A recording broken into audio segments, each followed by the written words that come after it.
मध्य प्रदेश में अगले साल होने वाले विधानसभा चुनाव को लेकर कांग्रेस और भाजपा ने अपने अपने स्तर से तैयारी शुरू कर दी है। यही वजह है कि यूथ कांग्रेस की राष्ट्रीय प्रवक्ता पराग शर्मा यंग इंडिया बोल कार्यक्रम के अंतर्गत इन दिनों मध्य प्रदेश के विभिन्न जिलों का भ्रमण कर रही है।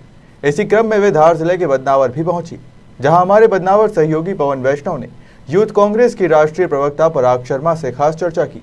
चर्चा के दौरान श्रीमती शर्मा ने भाजपा सरकार को कोसते हुए कहा कि भाजपा सरकार की कथनी और करनी में अंतर है। उन्होंने भाजपा पर झूठ और नफरत फैलाने का आरोप लगाया। नमस्कार, खबर मध्य प्रदेश में आपका स्वागत है। इस वक्त हमारे साथ यूथ कांग्रेस की राष्ट्रीय प्रवक्ता पराग जी शर्मा मौजूद है। ये एक खास कार्यक्रम यंग इंडिया बोल के अंतर्गत मध्य प्रदेश का भ्रमण कर रहे हैं। आइए चर्चा करते हैं कि इस कार्यक्रम के अंतर्गत कांग्रेस कार्यकर्ताओं का किस प्रकार से इन्हें समर्थन मिल रहा है। नमस्कार मैडम, खबर मध्य प्रदेश में आपका स्वागत है। आप यंग इंडिया बोल के अंतर्गत धार जिले में आए हैं। क्या कार्यकर्ताओं का किस प्रकार से उत्साह देखने को मिल रहा है? क्या लगता है कांग्रेस के पक्ष में कार्यकर्ता किस तरीके से आ रहे हैं? देखिए, मैं बहुत हर्ष के साथ ये साझा करना चाहती हूँ कि युवाओं के साथ-साथ जो हमारी मेन कांग्रेस है या हमारे फ्रंटल ऑर्गेनाइजेशंस हैं, उनमें भी भरपूर जोश नज़र आ रहा है इस भाषण प्रतियोगिता को लेकर। और यंग इंडिया के बोल भाषण प्रतियोगिता एक ऐसा प्लेटफ़ॉर्म है जहाँ पे 18 साल से 35 साल के युवाओं को हम मंच प्रदान कर रहे हैं कि सरकार की कारगुज़ारियों को उजागर करें और जनता की आवाज़ को बुलंद करें। ऐसे में आज जहां हम देख रहे हैं, हर तरफ अत्याचार बढ़ता जा रहा है, लोकतंत्र की हत्या की जा रही है और आम आदमी बेरोजगारी और महंगाई से परेशान है। वहां हम युवाओं का ये दायित्व बनता है कि अपने घर से निकलें। कहते हैं कि निकलो घर मकानों से और जंग लड़ो बेईमानों से। तो आज हम युवाओं का ये दायित्व बनता है कि इन बेईमानों से लड़ने के लिए अपने घरों से निकलकर, मकानों से निकलकर ऐसे-ऐसे युवाओं को आगे लाएं और उन्हें मंच प्रदान करें ताकि हमारे देश के लोकतंत्र को मरने से बचाया जा सके, इस देश को दोबारा गुलाम होने से बचाया जा सके।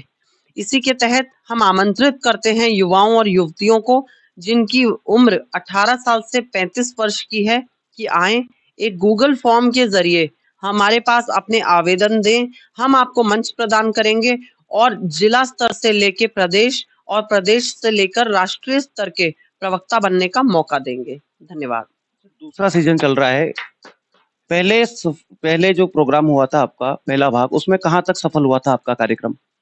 देखिए, बड़े खुशी के साथ साझा करना चाहूंगी कि पूरे देश में सबसे ज्यादा आवेदन हमारे मध्य प्रदेश से आए थे और इसके लिए हमारे राष्ट्रीय नेतृत्व ने मध्य प्रदेश की सराहना भी की थी और मध्य प्रदेश से ही 17 प्रवक्ताओं का चयन हुआ था प्रदेश स्तर पर, जो अपने आप में एक मिसाल कायम हुई है। और इस बार भी हमारी कोशिश रहेगी कि सभी साथियों के सहयोग से और आप मीडिया बंधुओं के सहयोग से मध्य प्रदेश फिर सफलता का परचम लहराएगा और पूरे देश में अव्वल स्थान पर आएगा। आप काफी एनर्जेटिक नेत्री है, काफी सक्रिय भी रहती है सोशल मीडिया प्लेटफॉर्म पर भी। आप राष्ट्रीय प्रवक्ता यूथ कांग्रेस की, लेकिन कांग्रेस लगातार पीछे चली जा रही है। भाजपा की लगातार केंद्र में 2 बार सरकार बन गई है। अन्य प्रदेशों में भी भाजपा की सरकार बनती चली जा रही है। कांग्रेस की सरकार न बनने के पीछे क्या कारण मानती है?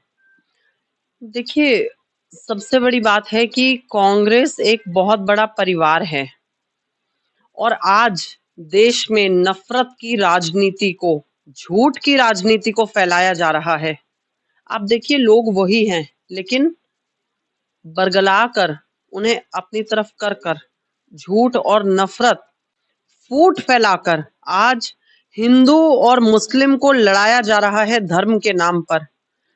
हमारा देश जो एक धर्मनिरपेक्ष देश है, उसको अगर आज धर्म के नाम पे लड़वाया जा रहा है तो आप समझ सकते हैं राजनीति का स्तर कितना गिर गया है। और हम कांग्रेस पार्टी के लोगों की पुरजोर कोशिश है कि हमारे देश की धर्मनिरपेक्षता बची रहे और हम एकजुट होकर इस देश को गुलाम होने से बचाएं, अंबानी अडानी का गुलाम होने से बचाएं। कांग्रेस पार्टी ने किस कदर हमारे किसान भाइयों की लड़ाई लड़ी सड़क पर उतरकर, ये पूरे देश ने, पूरी दुनिया ने देखा। किस तरीके से कोरोना काल में कांग्रेसियों ने घर से निकल निकल कर अपने साथियों की मदद करी, वो सबने देखा। आज हमारे राष्ट्रीय अध्यक्ष माननीय श्रीनिवास बीवी जी को यूं ही ऑक्सीजन मैन ऑफ इंडिया के नाम से नहीं जाना जाता।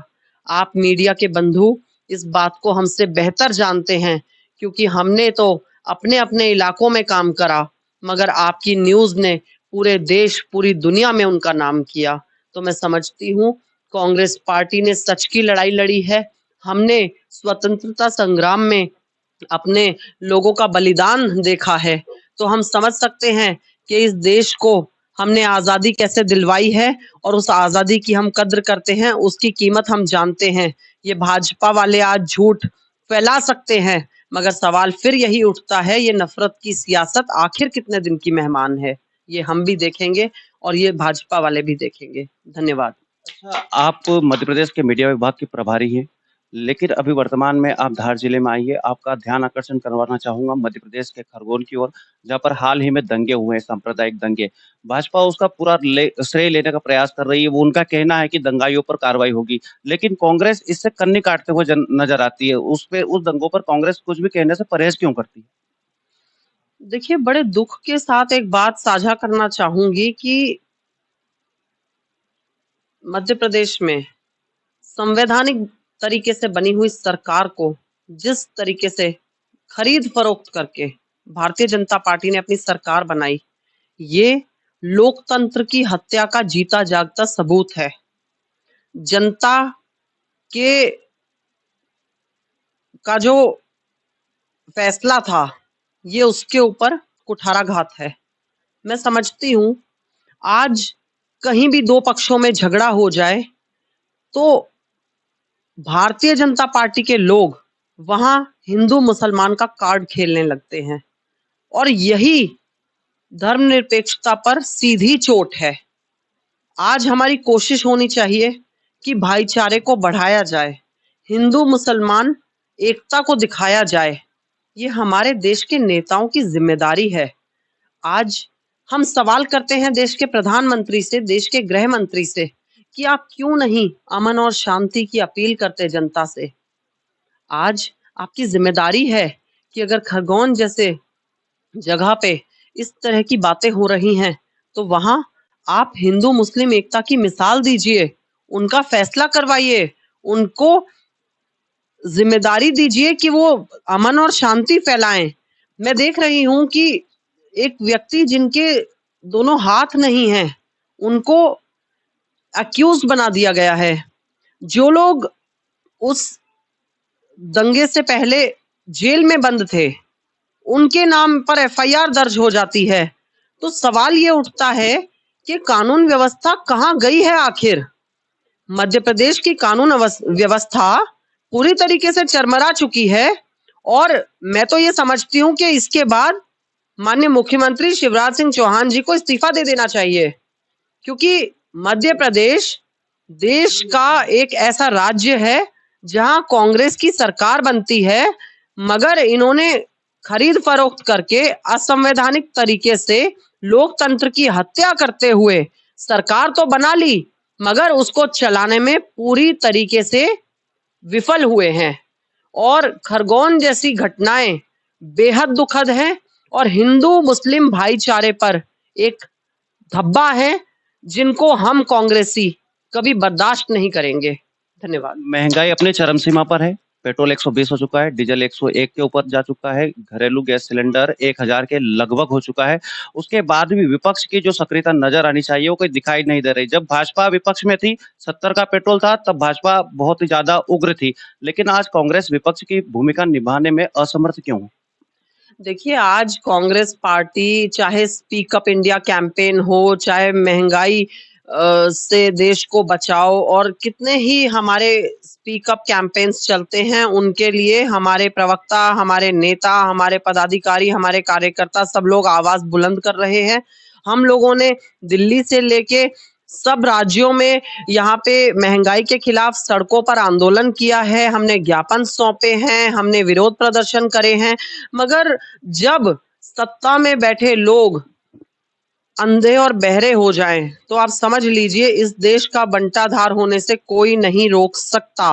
आज कांग्रेस पार्टी एक मजबूत विपक्ष की भूमिका निभा रही है और मैं हर एक कांग्रेस जन का धन्यवाद करती हूं कि इतने मुश्किल दौर में भी वो सड़क पर उतरकर जनता की आवाज उठा रहे हैं। और कांग्रेस पार्टी ही एक ऐसी पार्टी है जिसने देश में जो कुछ भी बनाया, आज मोदी जी एक एक करके उन संस्थाओं को बेच रहे हैं या फिर सिर्फ उनका नाम बदलकर अपना नाम कर रहे हैं, मगर इस देश में काम कुछ भी नहीं हो रहा है जनता के लिए।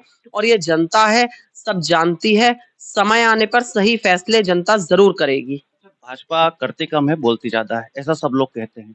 आप एक राष्ट्रीय प्रवक्ता है यूथ कांग्रेस की, अपने कांग्रेस के नए कार्यकर्ताओं को क्या मैसेज देना चाहेंगे जिससे उनमें उत्साह का संचार हो? देखिए, हम यही कहना चाहेंगे कि झूठ की राजनीति से खुद को बचाएं, इस देश को बचाएं।